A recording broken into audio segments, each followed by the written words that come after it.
Boa tarde, 1h32, é isso mesmo? Deixa eu ver aqui, 1h32. Boa tarde a quem acompanha a programação da TV Gazeta, afiliada à Record TV no Acre. Começa mais uma edição do Gazeta Entrevista e o Lalá tá ligeiro ali, já apertou o piloto ali, mostrando as formas como você pode acompanhar o programa de hoje, pelo Instagram, pelo Facebook, pelo YouTube e tem o WhatsApp, o 99989-1042. Eu peço a sua participação. Eu vou aqui falar, você que mora no Santa Cecília, você que mora no Taquari, você que mora no Caladinho, você que mora... Eu não falo Sapolândia, eu falo bairro Hélio Melo. Bairro não é Sapolândia, Sapolândia é cidade dos sapos. Não é o caso ali, não é? Ali é a comunidade do Hélio Melo. Você que mora em qualquer bairro dessa cidade tão castigada, que você tem alguma dificuldade em se locomover, você tem algum tipo de deficiência, olha, assista a esse primeiro bloco, porque eu tenho certeza que muitos de vocês veem o corpo de vocês com aquela limitação, aquele aperreio. Claro que a vida, não posso dizer que é uma vida normal, todos nós sabemos disso, quem sabe disso melhor é você. Só que o que eu quero chamar a atenção é que é possível você ter acesso a algum trabalho. Agora precisa ter política pública para isso. Precisa ter política pública e também uma classe empresarial que entenda o problema. Porque uma empresa, é óbvio que uma empresa ela só tem razão de existir se ela for lucrativa. Isso é evidente. Agora, além disso, existe uma função social. Toda empresa tem, por menor que seja. Claro que quanto maior a empresa, digamos que mais responsabilidade social ela tem também. Então, vamos pensar assim, olha, o que o poder público está raciocinando, planejando, para tentar fazer com que pessoas que tenham algum tipo de deficiência tenham acesso ao mercado de trabalho? Em boa medida, o espírito dessa discussão foi o que foi debatido em uma recente audiência pública que teve aqui, que foi, digamos, em boa medida articulada pela Superintendência Regional do Trabalho no Acre. E eu vou conversar novamente com o Leonardo Lani, ele que é o Superintendente Regional do Trabalho no Acre, e vem conversar conosco a respeito desse assunto, tá bom? Então, por isso que é importante esse assunto. Você que precisa, especificamente você, que precisa saber detalhes a respeito dessa discussão, eu chamo a atenção, se você coloca 99989, qual é o WhatsApp, lá, por favor? 99989-1042. Faça a sua pergunta, coloque o seu nome, a sua cidade ou o seu bairro, tá bom? Mas antes de eu chamar o Leonardo, eu tenho um recado para você. Atenção, atenção! Vem aí o Mega Feirão Regional da IP. Compre o seu lote com condições nunca antes vistas. Loteamentos, Portal da Amazônia, Nova Morada, Israel de Lira, Jardim Calafate e Nova Esperança. O Mega Feirão da IP será de 22 a 29 de julho, na Central de Vendas IP, localizado na Avenida Tucunaré, próximo à rotatória do Swiss Park. Não perca essa oportunidade de comprar ou renegociar o seu lote. Mais informações, ligue 3214 1000, 3214 1000. Nos 45 anos da IP, quem ganha é você. Muito bom. Tá aí, portanto, nessa novidade do mercado imobiliário. Agora são 1h36. Vamos conversar sobre o mercado de trabalho, vamos conversar com o Leonardo Lani, que ele é o superintendente, é o homem do Ministério do Trabalho. A gente fala sempre assim, o homem do Ministério do Trabalho aqui no Acre. Leonardo, prazer recebê-lo aqui mais uma vez. Boa tarde. Boa tarde, tá? Eu não sei se eu fiz uma boa introdução ali, mas eu acho que um pouco do espírito dessa audiência pública foi esse, não foi? Gostei bastante. Foi? Aham, já fiquei até pensando, nossa, já antecipou nossa conversa Ah, em é? vários pontos. Como é que você classificaria? Quem participou do encontro, dessa audiência pública e como é que foi o nível do debate? Assim, foi uma audiência pública que ocorreu ontem de manhã na Assembleia Legislativa. Nós, a Superintendência Regional do Trabalho, junto com o Ministério Público do Trabalho, procuramos o deputado Edivaldo Magalhães. Ele abraçou essa ideia, propôs para os demais parlamentares e foi uma audiência bastante prestigiada, muito representativa. Tinha associações lá como a CAPEDAC, que é o Centro de Apoio ao PCD do Acre, que tem PCD umas... é a pessoa com deficiência. Exatamente, a pessoa com deficiência, pessoa que tem alguma deficiência física, auditiva, visual, mental, intelectual ou múltipla, alguma dessas categorias. Certo. E teve uma boa afluência de público, ficamos discutindo a manhã inteira lá, entre as 9 da manhã, chegou quase até 1 da tarde. Nossa! Aham. Agora, o nível de perguntas, as dúvidas, o que que isso revelou para você? Você revelou que é um público muito maltratado, muito carente, ou nós já estamos num nível aceitável? Não, a gente está longe de estar num nível aceitável. Foi algo que eu destaquei na minha fala. Aliás, foi o propósito da nossa audiência. A lei de cotas de inclusão das pessoas com deficiência, a lei 8.213 de 91, ela já tem mais de 3 décadas. E ainda hoje as empresas alegam desconhecimento. É aquela lei que obriga as empresas, a partir de 100 funcionários, a contratar de 2 a 5% do total de funcionários com pessoas deficientes. Com quantos funcionários? Qual é o mínimo? A partir de 100 funcionários. A partir de 100 A funcionários. partir de 100 funcionários. Então, empresas a partir de 100 funcionários, tem 101 funcionários. Ela já tem que ter um número mínimo de pessoas com deficiência. Sim, vai variar também de acordo com o grau de risco da empresa, mas nesse caso, em geral, essa empresa, 101 funcionários, pelo menos 2 PCDs. É um número... Como é que é esse número em relação a outros países? Por exemplo, sei lá, vamos lá, Canadá, Inglaterra. Esse número é razoável? Também a legislação lá exige? Você tem uma legislação comparada? Olha, assim? de realidade de direito comparado, eu não tenho esses dados de imediato aqui.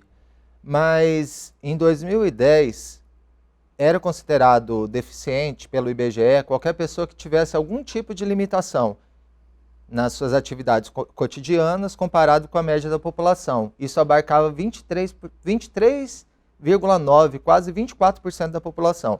Significa que de cada 4 pessoas, alguma tem uma limitação de natureza mental, visual, auditiva. E aí, em 2022, para se adequar ao padrão internacional, ao padrão de Washington, foi considerado deficiência para fins estatísticos, não para fins de cumprimento de cota, apenas das deficiências severas, quer dizer, pessoas que têm muita limitação ou uma limitação absoluta. Isso abrange 8,4% da população. Aí a gente faz as contas aqui, vamos pensar só da deficiência severa. Aqui em Rio Branco, uma população de quase 500 mil de pessoas, aí cerca de mais de 40 mil pessoas, tá? Quantos PCDs nós temos contratados no estado? 600 PCDs. Nossa, então E eu nós estou estamos falando muito aquém. muito aquém. Inclusive, tá, na minha fala, eu tentei separar lá na audiência pública os empecilhos imaginários à inserção das pessoas com deficiência e os empecilhos reais. E um empecilho imaginário é justamente esse, que não há PCD suficientes para trabalhar. Quando a gente sabe que o número de PCDs que não recebe aquele BPC, o benefício de prestação continuada, é 10 vezes superior os que recebem. É uma desculpa amarela essa, né, sim. o Leonardo? O empresário que tenta justificar o não cumprimento da legislação nesses termos aí, ele não está sendo razoável. Está usando argumentos de senso comum. Tem outra coisa, essa questão do BPC.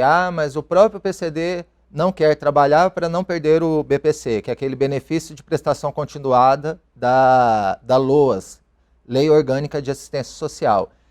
Não é toda pessoa com deficiência que recebe esse benefício. Só aquelas que moram em lares que têm a renda per capita de até 1/4 de salário mínimo. Tem que atender determinados requisitos, a deficiência tem que ser de longo prazo, quer dizer, uma incapacitação por um período superior, a partir de 2 anos ou superior a isso. E os PCDs que começam a trabalhar, eles não perdem o BPC. Esse BPC ele é suspenso, tá? E se a pessoa parar de trabalhar... volta automaticamente. Automaticamente, exato. E outra coisa, Itan, que a população não sabe, você fez esse chamado aí, é que desde outubro de 2021 existe o auxílio inclusão, que é um complemento de meio salário mínimo para pessoas com deficiência que trabalhem e recebam até 2 salários mínimos. Então, vamos com calma. Eu sou uma pessoa que tenho deficiência. Exato. Eu estou trabalhando e eu recebo 1,5 salário. Aí eu tenho Pode direito... pleitear no INSS esse complemento do auxílio inclusão de meio salário mínimo. Pronto. Uhum. Isso aí. É um excelente estímulo para as pessoas. E nem todo mundo sabe disso, né? Não. O nível de desinformação é bastante alto, tá? Outros mitos, então, há atividades que é impossível incluir. As pessoas com deficiência podem trabalhar em qualquer tipo de atividade. Lá em São Paulo, que tem um bom trabalho de inserção, lá com fiscais como a Leila Damasceno, inserem pessoas com deficiência até na construção pesada. Já tem manuais sobre isso, que é uma atividade que reconhecidamente tem muitos riscos. E o último desafio imaginário é que não há pessoas com deficiências capacitadas. É fato que as pessoas enfrentam na escola as mesmas dificuldades que elas enfrentam no mercado de trabalho, só que está havendo uma curva ascendente de escolarização dessa população. Então a gente vê a frequência escolar líquida, que é aquele índice, a relação entre a idade e o nível de ensino, essa paridade da população. As pessoas sem deficiência é de 96%, as pessoas com deficiência é de 86,6%. Eu dou aula lá na UFAC também, tem muitos alunos, o próprio Mazinho, que tem uma atuação destacada nesse campo, ele é cadeirante, ele é aluno lá do curso de Direito. E uma coisa que eu quero colocar, Itan, desculpa se eu estou me estendendo um pouco, não, é o seguinte, não é só inserir o PCD, mas inserir de fato. Quantas vezes você viu um PCD gerente? Isso que eu ia falar. Eu estava esperando você concluir o raciocínio. Porque eu já vi uma mãe reclamando exatamente isso. O filho dela tinha algum problema, tinha alguma deficiência, conseguiu entrar numa empresa, mas o problema é que dentro da empresa, parece que a empresa é o seguinte, olha, eu tenho aquela pessoa com deficiência, estou cumprindo o que diz a legislação. E pronto. A pessoa vai morrer naquela condição ali, ela não sobe, ela não tem uma perspectiva dentro da empresa de crescimento. E isso acaba frustrando um pouco o profissional, né? Frustra demais, porque o trabalho não é só para atender necessidades materiais, o trabalho é um meio de autorrealização, de socialização, de encontrar o nosso propósito na vida. Nós temos direito ao trabalho, todo mundo tem direito ao trabalho. A Leila Damasceno, essa fiscal que eu já citei, ela conta um caso de uma fiscalização, uma pessoa com deficiência que trabalhava num supermercado há 5 anos como empacotador, que é uma função cargo de entrada que as pessoas ficam em geral 6 meses. E ele queria ser remanejado para o pátio, para juntar carrinho. Será que é tão difícil fazer esse tipo de remanejamento? Então a gente vê que vivemos uma cultura discriminatória. O poder público ele é obrigado lá pela lei, pela cota, a ter no concurso um percentual de vagas para PCDs e essas pessoas acabam ocupando funções melhores, mas na iniciativa privada ainda há muito a se caminhar. Então, e aí eu falo não mais dessas barreiras imaginárias, desses mitos, desse senso comum, mas das barreiras reais. A primeira, falta de acessibilidade. Quando a gente diz acessibilidade de espaços, mobiliário, transporte público, conhecimento. Por exemplo, se a pessoa tem uma deficiência intelectual, cognitiva, você não pode exigir que ela leia um manual. Então tem que pensar em alternativas para qualificar essa pessoa profissionalmente, como o audiolivro, alguém lendo para ela. Então, Correto. temos que viver uma sociedade realmente inclusiva. Tecnologias assistidas ou assistivas, que é o celular, por exemplo, com aquela letra maior para pessoas com deficiência visual. Temos as adaptações razoáveis que toda empresa tem que promover. Eu não sei se você sabe, Tan, mas a EPP é obrigada a investir... EPP eu já não sei o que é isso. Empresa de pequeno porte. São pois aquelas não. empresas que têm faturamento anual de até 4 milhões e 600 mil reais. Elas têm que investir 4,5% dessa receita bruta em adaptações razoáveis, anualmente, para promover a acessibilidade. E é uma... Aí tem muito... Parece que eu estou ouvindo os empresários falando assim, mas esse chefe aí do Ministério do Trabalho, ele...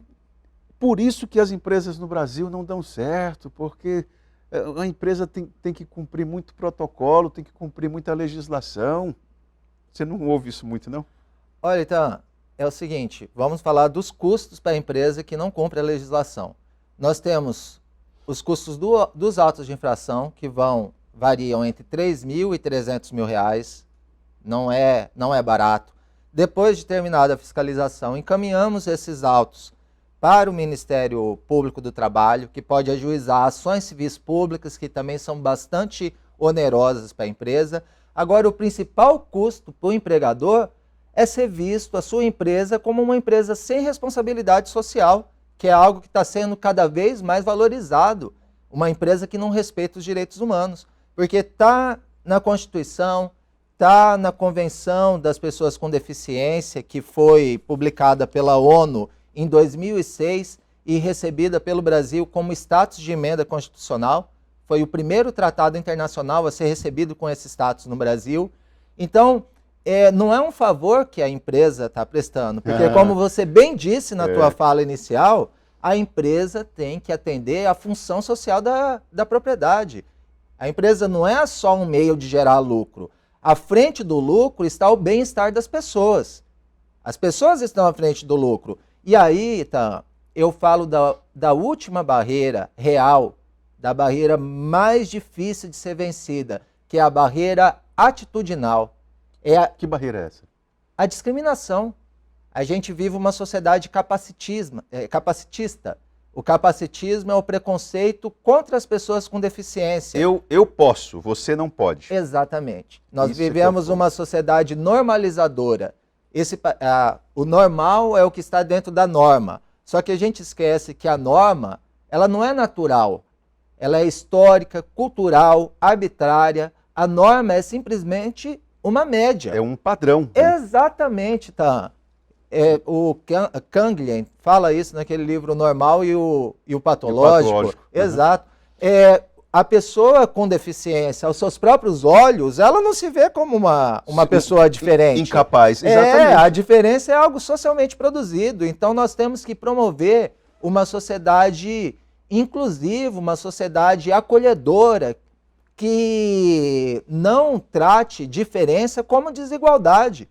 Que a diferença não seja pretexto para impor a desigualdade social. Muito bom. E esse processo, então, é o mesmo que sofre as pessoas com deficiência, sofrem a população LGBTQIA+, os migrantes, as pessoas pretas, a discriminação racial, todos os grupos sociais subalternizados. Isso é o resultado de uma sociedade desigual. Eu quero que você responda o Rodrigo aqui do Nova Estação. Ele está dizendo o seguinte, se irá valer a data para a gestão pública lançar os eventos segurança do trabalho, já que está previsto para outubro de 2023, conforme tabela do E-Social. Ele está querendo tirar essa dúvida. A outra coisa é o seguinte, que ele fala assim, como fica a segurança no trabalho para os trabalhadores com deficiência, seja nas atividades privadas ou públicas? Ele fez duas, não sei se você viu, essa questão responder primeiro dos eventos da segurança do trabalho. Vou responder primeiro a segunda. Tá, vamos supor, Ita, que essa questão da segurança do trabalho.